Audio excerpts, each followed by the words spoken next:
കനകേച്ചി ഇവള് കാണൂലെന്നല്ല, അടിപൊളിയാണ്. ഭരതനാട്യം, കുച്ചിപ്പുടി, എഴുത്ത്, വായന, അങ്ങനെയുള്ള സർവ്വ ചപ്പും ചവറും ഒക്കെ അറിയാം. എടി ചപ്പൻ ചവറോ?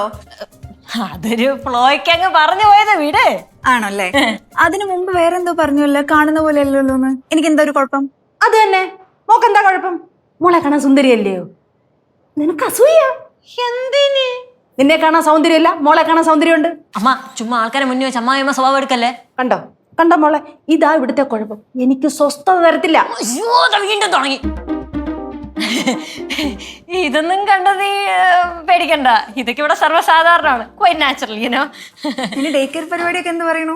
ഡേ കെയർ പരിപാടി, അതിന്റെ പരിപാടിയാണ് ഇവിടെയൊക്കെ നടക്കണം. നീ വന്നപ്പോൾ ട്രയൽ കണ്ടില്ലേ? കണ്ടല്ലേ? എപ്പോഴാ തുടങ്ങുന്നത്? ഉടനെ തുടങ്ങും അല്ലേ മാ? ഉടനെ തുടങ്ങൂല നമ്മള്? ഉടനെ തുടങ്ങും. ഉടനെ തുടങ്ങും. അപ്പൊ ഞാൻ പോയിട്ട് അപ്പൊ വന്നാ മതിയല്ലോ അല്ലേ? എവിടെ പോണ്? വിടില്ല ഞാൻ. നീയാണ് ഇവിടുത്തെ മെയിൻ. അമ്മ, ഇവളാണ് ഇവിടുത്തെ പ്രധാന അധ്യാപിക. ഇത് മോള് പറഞ്ഞിട്ടുണ്ടല്ലോ. ഇതെപ്പോ? ഇതൊക്കെ തീരുമാനിച്ചിട്ടാണല്ലോ ഞാൻ നിന്നെ ഇങ്ങോട്ട് വിളിച്ചത്. കേൾക്കുമ്പോ ഒരു കുളിരൊക്കെ ഇല്ലേ? ഉണ്ട്. അപ്പൊ ഗുഡ് മോർണിംഗ് മാം.